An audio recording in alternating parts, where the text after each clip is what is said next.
Hi everyone, welcome to our next lecture. Next lecture में देखो question क्या है 13.1 का सिक्स ऑलरेडी डिस्क्राइब किया जा सकता है कि सरफेस एरिया के क्वेश्चन को हमने कैसे किया था। मैंने आपको बताया था कि आपने सरफेस एरिया को क्वेश्चंस को कैसे करना है कि आपकी जो शेप बनी है उसका जोन सा एरिया को डिस्कस किया। आप ये चेक करो कि आप उसके कौन कौन से पार्ट को टच कर रहे हो, जहां टच कर रहे हो उसके अकॉर्डिंग, यानी कि अगर सिर्फ कर्व पार्ट को टच कर पा रहे हो बॉडी के तो कर्व सरफेस एरिया, अगर बॉडी के टोटल पार्ट को टच कर पा रहे हो तो क्या आ जाएगा टोटल सरफेस एरिया। मैंने प्रीवियस वीडियो में बहुत अच्छे से डिस्क्राइब किया था। अब देखते हैं सिक्स्थ क्वेश्चन को। A medicine capsule is in the shape of a cylinder. Okay, medicine capsule की शेप क्या दे रखी है, सिलेंडर। मैंने अभी यहाँ शेप नहीं दी, सिर्फ इतना सिलेंड्रिकल पोर्शन बना दिया है विथ टू हेमिस्फेयर्स। यहाँ पर भी एक हेमिस्फेयर है, यहाँ पर भी क्या है, एक hemisphere. Stuck to each of its end length of entire capsule is, यहाँ से लेकर यहाँ तक की क्या है length 14 mm and diameter of the capsule, diameter कितना दे रखा है आपको 5 mm, तो रेडियस कितनी हो जाएगी 2.5 mm, रेडियस 2.5 mm। जो ये रेडियस है वो हेमिस्फेयर की भी रेडियस होगी और वही रेडियस किसकी होगी, सिलेंड्रिकल पार्ट की भी। यहाँ से सिलेंड्रिकल पार्ट की हाइट डिस्कस करते हैं। हमें पता है यहाँ से यहाँ टच करेंगे तो ये भी तो क्या होगी, हेमिस्फेयर की रेडियस ही होगी। तो ये 2.5 है तो ये लेंथ भी कितनी होगी 2.5, ये लेंथ भी कितनी हो जाएगी 2.5। एक बार दोनों टाइप का डाटा लिख लेती हूँ। यहाँ दो टाइप के डाटा कौन कौन से हैं, एक डाटा कौन सा है हेमिस्फेयर का और एक डाटा कौन सा है आपके पास सिलेंडर का। हेमिस्फेयर की रेडियस कितनी है आपके पास 2.5 mm, सिलेंडर की रेडियस कितनी है 2.5 mm, लेकिन सिलेंडर की हाइट हमें अभी फाइंड करनी है। यहाँ से यहाँ तक की हाइट 14 थी, 2.5 पार्ट यहाँ से कट गया, 2.5 पार्ट यहाँ से कट गया, तो 14 माइनस 2.5 माइनस 2.5 यानी कि 14 माइनस 5 हो गया। 14 माइनस 5 हाइट कितनी आ गई 9 mm। अब उसने क्वेश्चन में क्या कहा है, फाइंड इट्स सरफेस एरिया। यहाँ सरफेस एरिया में कभी भी नहीं लिखा होता कि आपको कौन सा सरफेस एरिया के फॉर्मूलाज लगाना है। कई बच्चे मिसअंडरस्टैंड कर लेते हैं कि यहाँ लिखा हुआ टोटल सरफेस एरिया तो टोटल सरफेस एरिया के फॉर्मूला लगा दो। बिल्कुल भी ऐसा नहीं करना। इनमें क्या करना है, आपको इसको टच करना है। देखो अगर मैं इसको टच करूँ, कहाँ टच करूंगी, एक तो यहाँ टच करूंगी, ओके, एक मैं यहाँ टच करूंगी। क्या मैं इसके अंदर पार्ट टच कर पा रही हूँ, क्योंकि आउटर शेप तो सिर्फ ये मैं यहाँ टच कर रही हूँ। जो ये वाला पार्ट है ये क्लियरली क्या होता है कर्व सरफेस एरिया। अब मैं सिलेंडर को भी कहाँ टच कर रही हूँ, सिर्फ यहाँ टच कर पाऊंगी, ये वाली लेंथ पे, अंदर तो टच नहीं कर रहे। तो ये सिलेंडर का भी क्या है कर्व सरफेस एरिया, सिमिलरली ये भी क्या है curve surface area of hemisphere.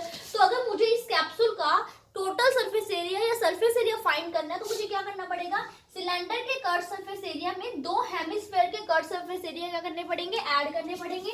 तो टोटल सरफेस एरिया या सरफेस एरिया ऑफ कैप्सूल कैसे फाइंड कर लेंगे, कर्व सरफेस एरिया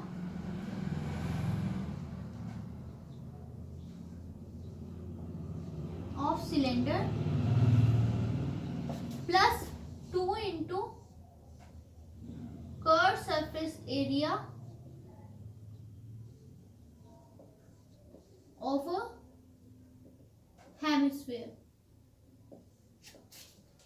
सिलेंडर का कर्व सरफेस एरिया का क्या है 2 पाई आर एच, हेमिस्फीयर के कर्व सरफेस एरिया का क्या होता है 2 पाई आर स्क्वायर, लेकिन एक 2 भी है तो 2 इंटू 2 क्या बन गया 4 पाई आर स्क्वायर। दोनों की रेडियस सेम है इसलिए मैंने आर ही यूज किया है। इन केस दोनों की रेडियस डिफर होती है सिलेंडर की और हेमिस्फीयर की, तो एक प्लेस पे R1 लिख देना, एक प्लेस पे क्या लिख देना R2, इससे कैलकुलेशन मिस्टेक होने के चांस लीस्ट हो जाते हैं। यहाँ से कैलकुलेशन करने से पहले 4 देखो 2 पाई आ रहा है, ये 4 पाई आ रहा है, एक 2 पाई आर तो क्या आ गया कॉमन, यहाँ क्या बचेगा h प्लस 2r। जस्ट आपके पास सारी वैल्यू है 2 पाई के प्लेस पर 22/7, रेडियस आपके पास फिक्स है 2.5, h कितना है आपके पास 9, 2 इंटू आर 2 इंटू 2.5 क्या बन गया 14, 9 प्लस 5 14 बन जाएगा, 7 1 जा 7 2 जा, सिंपली मल्टीप्लाई करो 22 इंटू 2 क्या बन जाएगा 44, 2.5 इंटू 2 क्या बन गया 5, 5 4 20, 2 5 4 22, 220 square centimetre is our answer. देखो बहुत इजी था, इस कैलकुलेशन में कुछ भी नहीं दिखा, कैलकुलेशन भी इजी वे में होगी। काफी बार स्टूडेंट्स इसको क्या ट्राई करते हैं, सिलेंडर अलग करेंगे, फिर हेमिस्फीयर सेपरेट करते हैं, तो उसमें जब आप कैलकुलेशन पार्ट करते हो तो ड्यू टू फ्रैक्शन आपकी काफी मिस्टेक होने के चांस रहते हैं। इससे आपका कैलकुलेशन पार्ट क्या हो चुका है, इजी। नेक्स्ट देखो 7th क्वेश्चन क्या है। 7th क्वेश्चन में a tight tent is in the shape of a cylinder. Tent की शेप बता रखी है सिलेंडर की, तो tent is in the shape of a cylinder surmounted bye a conical top. इसके ऊपर एक जो टॉप दे रखी है वो क्या कह रखी है, conical. If the height and diameter of the cylindrical part are 2.1 metre and 4 metre. Cylindrical part की हाइट कितनी दे रखी है आपको, 2.1 मीटर, एंड डायमीटर क्या दे रखा है, डायमीटर क्या दे रखा है, 4 मीटर। डायमीटर 4 मीटर है तो रेडियस कितनी हो जाएगी आपके पास, 2 मीटर। फिर आपको क्या कह रखा है, slant height of the top, top की स्लांट हाइट, दैट मीन आपके पास जो कॉनिकल पोर्शन है उसकी हाइट कितनी है, 2.8 metre. Find the area of the canvas used for making the tent. पहले तो आपको यही पूछा है कि टेंट बनाने के लिए जो कैनवस है उसका एरिया क्या है। ऑब्वियस हम टेंट लगाते हैं तो यहाँ लगाते हैं, एक आप टेंट यहाँ लगाते हैं, तो क्लियरली ये वाला पार्ट क्या कहलाता है, curve surface area of cone. ये क्या हो गया, curve surface area of the cylinder. तो canvas used, area of the canvas कितना आ जाएगा, curve surface area of cone plus curve surface area of a cylinder. अब कोन के सरफेस एरिया का फॉर्मूला कर्व सरफेस एरिया का pi R L, इसका क्या हो जाएगा 2 पाई आर एच। पाई की वैल्यू कुछ भी गिवन नहीं है तो पाई फिक्स्ड क्या ले लेंगे आप, 22/7। दोनों पोर्शन के लिए आपके पास रेडियस सेम चल रहा है तो मैं रेडियस कॉमन ले रही हूँ, यहाँ से मैंने 2 कॉमन लिया, यहाँ क्या बच गया l, यहाँ से r कॉमन जा चुका है जिसकी वैल्यू मैं पुट कर चुकी हूँ, पाई भी कॉमन जा चुका है, 2 into h। h कितना था आपके पास यहाँ पर 2.1,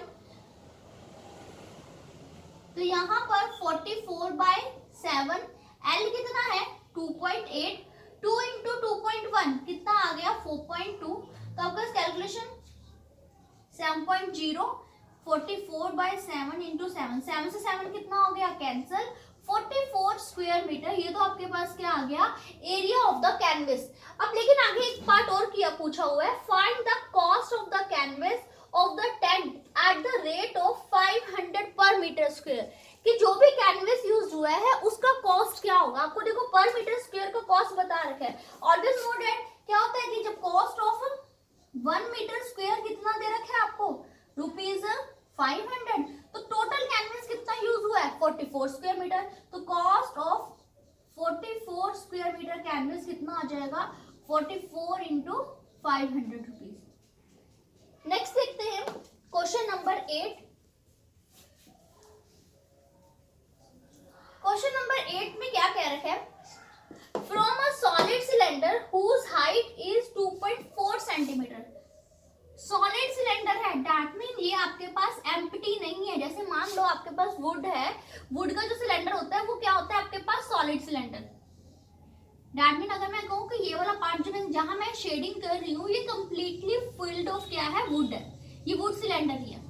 फिर फर्दर उसने क्या कह रखा है, जो ये वाला सॉलिड सिलेंडर है whose height is 2.4 सेंटीमीटर, इसकी आपको हाइट क्या गिवन है 2.4 सेंटीमीटर, डायमीटर 1.4। जब डायमीटर 1.4 है दैट मीन इसकी रेडियस कितनी होगी आपके पास 2.4, सॉरी डायमीटर 1.4 है तो रेडियस कितनी होगी 1.4/2 कितनी होगी 0.7 सेंटीमीटर।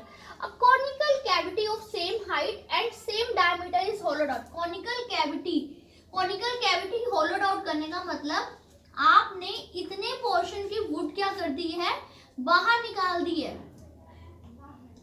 अब कहते हैं ये वाली शेप क्रिएट होगी, कहते हैं जो बना है find the total surface area of the remaining solid. जो सॉलिड बचा उसका टोटल सरफेस एरिया आपको फाइंड करना है। आपको क्लियरली दिख रहा है कि आप सॉलिड, मैंने आपको बताया कि सरफेस एरिया के लिए आपने यही देखना है आप जो भी शेप क्रिएट हुई है उसको कहाँ का टच कर रहे हो। एक तो आप यहाँ कर सकते हो, जो कि क्या है curve surface area of the cylinder. एक आप यहाँ टच कर पाओगे जो कि क्या है कर्व सरफेस एरिया ऑफ कोन। एक सिलेंडर के बेस को भी टच कर पाओगे क्योंकि वो वुड का है, सॉलिड है। तो यहाँ पर क्या हो जाएगा, सिलेंडर का बेस आपके पास क्या होता है सर्कुलर, तो एक सर्कुलर का एरिया। तो इसका सरफेस एरिया निकालने के लिए आपको तीन चीजें निकालनी पड़ेगी। अब पहले यहाँ बात कर रही हूँ मैं कोन की। कोन के हमें कर्व सरफेस एरिया का फॉर्मूला क्या होता है, पाई आर एल। कोन की रेडियस तो है क्योंकि उसने यहाँ रेडियस के बारे में आपको बता रखा है कि कोन की रेडियस सेम वही है जो सिलेंडर की है और कोन की हाइट भी सेम वही है जो सिलेंडर की है। बट मुझे कर्व सरफेस एरिया के लिए क्या चाहिए, स्लांट हाइट। तो सबसे पहले मैं स्लांट हाइट कैलकुलेट कर रही हूँ। एल स्क्वायर का फॉर्मूला क्या होता है, r square plus h square.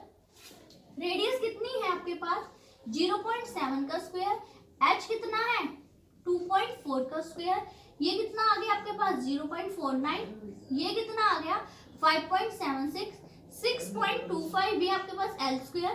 तो आपके पास एल कितना आ जाएगा इसका रूट, 6.25 का रूट कितना आ गया आपके पास है 2.5 सेंटीमीटर।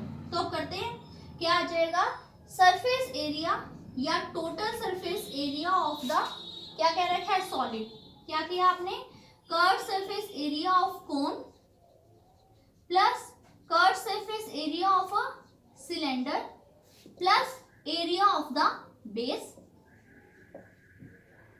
कोन के कर्व सरफेस एरिया का formula pi R L, cylinder के कर्व सरफेस एरिया का क्या होता है 2 pi R H, area of the base क्या है पाई आर स्क्वायर। सब में मैंने आर सिंबल यूज किया, अगेन रिपीटिंग, क्योंकि यहाँ पर आपके पास सबकी रेडियस सेम है। इन केस आपके पास रेडियस डिफरेंट हो तो सिंबल दूसरे यूज कर लेना, R1 R2 R3, इससे आपकी कैलकुलेशन मिस्टेक होने के चांस लीस्ट हो जाएंगे। यहाँ से पाई सब में से क्या आ रहा है, कॉमन आ रहा है, यहाँ क्या बच गया आर भी कॉमन आ रहा है, यहाँ क्या बचा पहले एल की वैल्यू कितनी है 2.5, यहाँ से पाई और आर कॉमन, 2 इंटू एच तो 2.4 था तो 2 इंटू एच कितना बन गया 4.8, यहाँ से पाई आर कॉमन, आर की वैल्यू कितनी है 0.7, यहाँ पर पाई की जस्ट 22/7 पुट करा, रेडियस आपके पास कितनी है यहाँ पर 0.7, सिंपली इनको एडिंग करो और यही आपका क्या है एरिया ऑफ द सॉलिड, जो आपके पास क्या था इस फिगर में रिमेनिंग सॉलिड पूछा था उसी का क्या है area. That is the last question of the lecture. For more videos, please don't forget to like, subscribe and share my channel. Bye bye.